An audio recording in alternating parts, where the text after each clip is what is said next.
What is going on, YouTube? Welcome back to the channel. Figured it's been a while since an upload, and been meaning to do this a while ago, but well, here's the updated fleet. So the Can-Am Renegade 570, the DS250, which you guys have seen already, seen the Raptor, seen the Razor, and then added the Polaris Outlaw 110. Got rid of the YFZ 50, just recently sold it. My son just outgrew it, so he's on that now. We can talk about that in the future if you guys like. But I want to talk about the Raptor today. Had it for 6 months, so I figured I'd give you a 6-month update.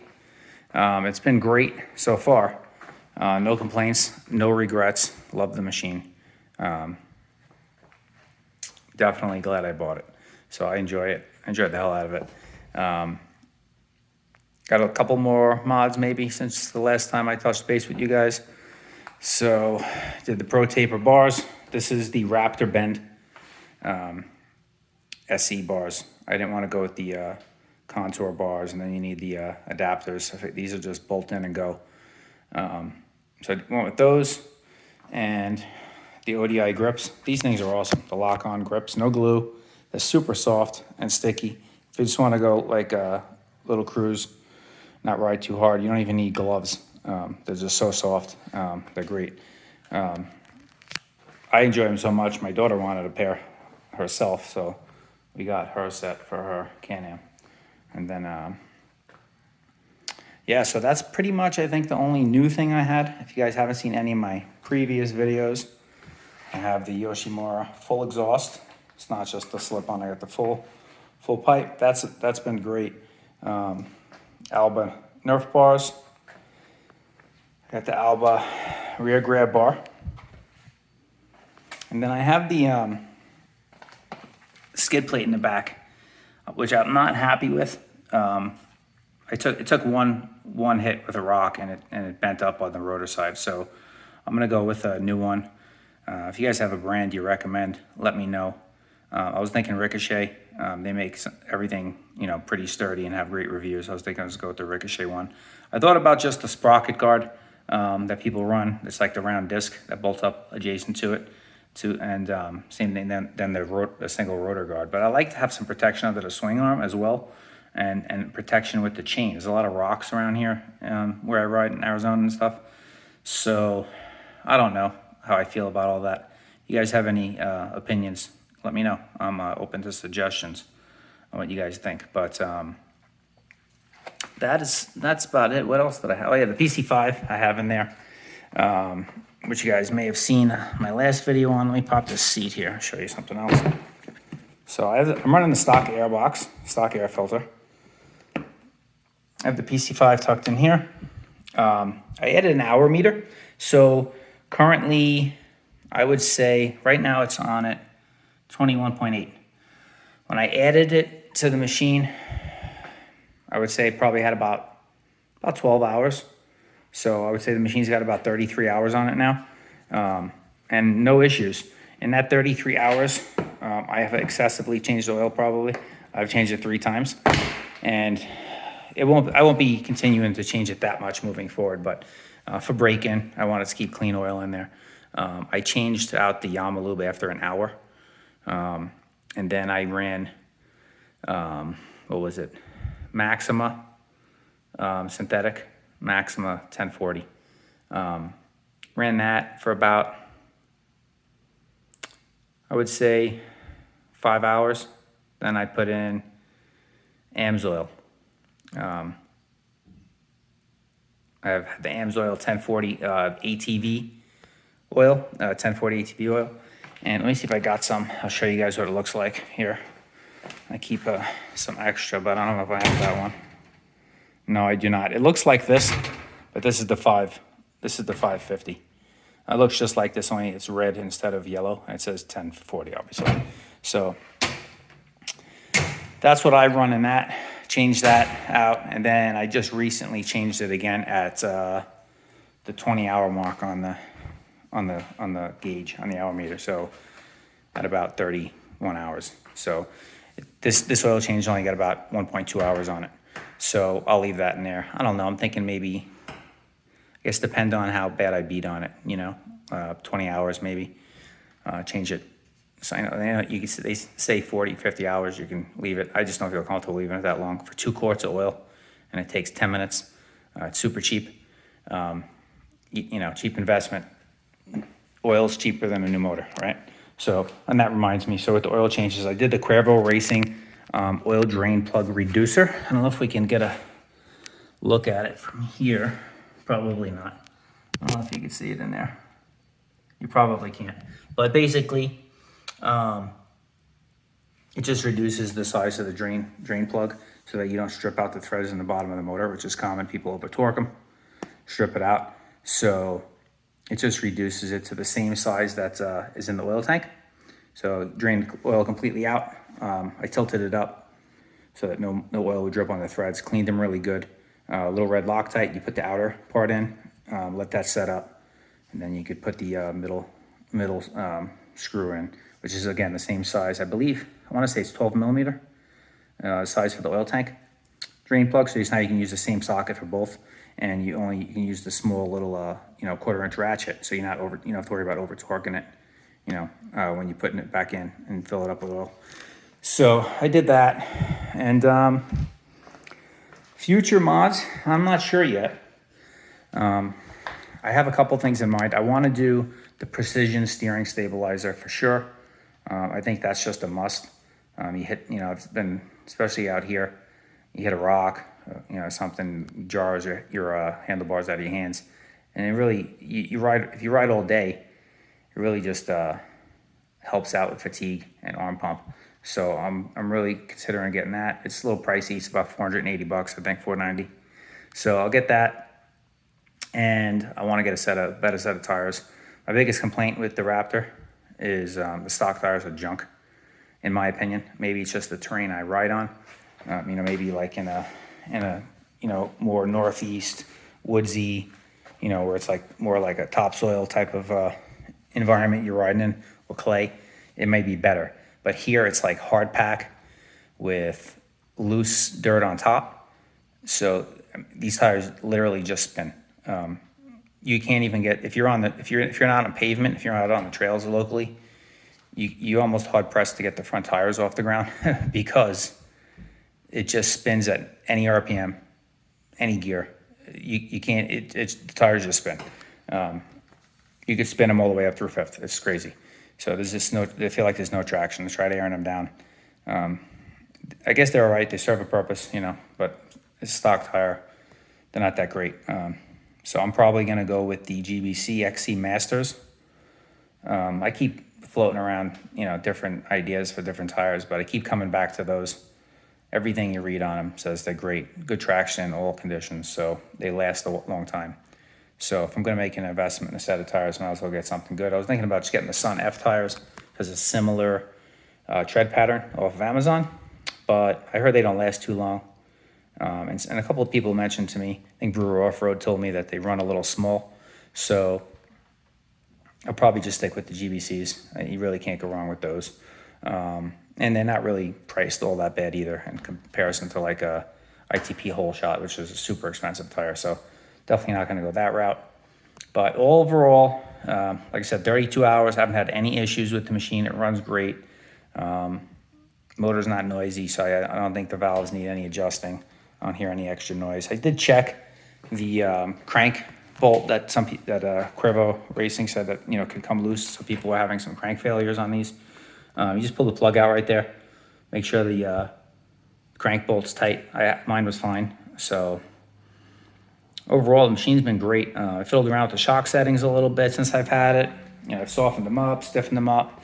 And overall, I just kind of went back to the stock settings. I'm about 170 pounds. So the stock settings seem to work best for me, my weight. So I think maybe eventually down the road, we'll go with send the shocks out to someone, get them valved and resprung. But for now, they do their job. They do well. I have a set of paddles that I run when I go to the dunes with it, which right now it's not dune season, it's too hot. But I have the ITP Sandstars up there. If you can see them. So I keep them up there. Right now, I haven't been riding a lot, to be honest. It's just too hot here in Arizona, 100 degrees every day. It's not really enjoyable to riding conditions. So quads have kind of been, we go out after dinner once in a while on the trails right around the house. Especially since my son got the new one, he wants to get out on it a little bit. So we went out the other night, just for an hour after dinner. The sun goes down, cools off right before sunset. And it's not so bad, but it's just, the weather's not been fun to ride in. So yesterday we took the Razor out, but I haven't had the quads out for a whole day, really, in a couple months. So that is pretty much it. If you guys have any suggestions with the rear skid plate, what do you think? Let me know. The other thing is the Gland Innovation skid plate I have on here. I don't know if you guys saw that already, but that's another thing that I have on here, and I think it's been amazing. Like I said, I hit a rock on the swing arm skid plate and it bent it. There's not even a mark on the Gland Innovations belly pan. It's like a poly material, and it's great. I just love it. It bounces off everything, slides over everything. As opposed to metal where you get hung up on a rock, it just slides over everything. So there's been a couple instances out riding where you gotta kind of drop down into a wash or into something and slide, you're sliding on the belly a little bit. It just slides and glides right over it till the rear tires pick up. It's been really good. I got rid of my truck. So the reason I say that is because that was kind of what was holding me off with changing the front bumper. So I'm thinking now I'm going to change the front bumper because the truck I'm getting, the quad's not going to fit in the bed without tailgate down anyway. So at this point, I might as well just go ahead and get the bumper that I want, which I'm not 100% sure yet which one. I'm thinking about the Pro Armor bumper or the Alba Racing bumper. Seems like everybody's got the Alba bumper, so I don't know. I might just go with the Pro Armor one. If you guys have any other suggestions on that too, leave a comment below, let me know. Open to suggestions on that. And so I think tires, front bumper, and the precision steering stabilizer is really all it needs right now. I'm not going to do anything with the airbox. I'm going to leave it as is. With the dusty conditions here, it's just like to run the closed airbox. It's still the factory filter, so maybe I'll put a uni in there or something. I don't think that's going to make much of a difference in all honesty. But just kind of wanted to do a 6-month review on the machine, let you know if I'm still liking it, any issues, and there has been 0 issues. I did do a good thorough break-in on it. I didn't just beat the shit out of it as soon as I brought it home. For the first few hours, I took it easy, no full throttle. Dumped the oil, like I said, twice within the first, 5 or 6 hours. And then after that, it was, game on. I ride it as I do today, which, I'm not hard on my stuff, but, I'm not careful either, but it's not a constant, I don't give it a constant beating. I'm not full throttle out there for 2 hours straight. Nothing's going to last if you ride it like that.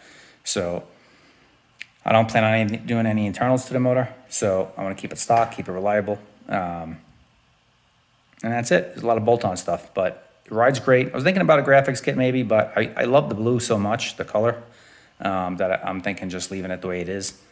I added the little decal over here for the Yoshimura, but other than that, I don't think I'm going to do anything. I'm probably going to get rid of the warning labels, at least get them off of there. I've just been putting that off. They got to drill out the little rivets that hold those on because they're not like just stickers. So I think I'll get rid of that stuff. Maybe get that warning label delete that they sell on eBay to take the place of those, where it's like says the Raptor 700 in it and all that. A couple people I've seen have that. I think Pete Hager runs that on his Raptor. It looks pretty good. You can paint them black or get them black even, I think. So maybe I'll get those or just see how it looks with the labels off and all blue. But I don't know. So tires, stabilizer, new rear skid plate, swing arm guard, and we'll go from there. But you guys have any suggestions? What do you think I should do? Thought about widening it too, but then I'm like, I don't know. It's 40, what is it, 45 stock. I don't feel like it's tippy.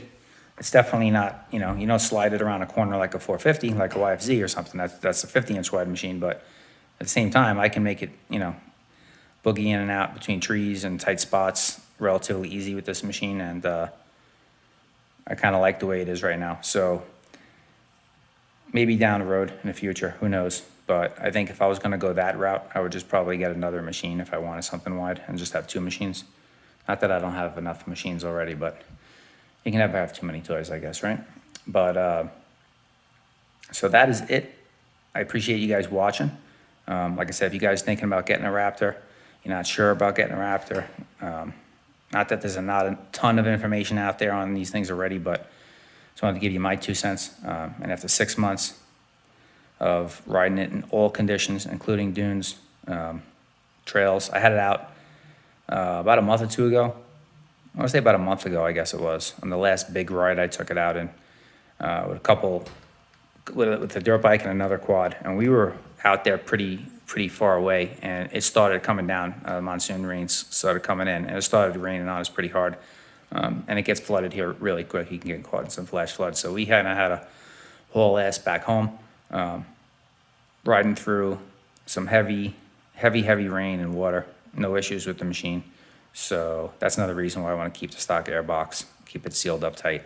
I don't have to worry about any of that stuff. You get caught out in the rain, going through water. I don't got to worry about sucking in any moisture in the intake. So that's it, guys. Appreciate you watching. I appreciate all the subscribers, especially all the, a lot of new subscribers there's been lately, and all you guys that have been around since the beginning.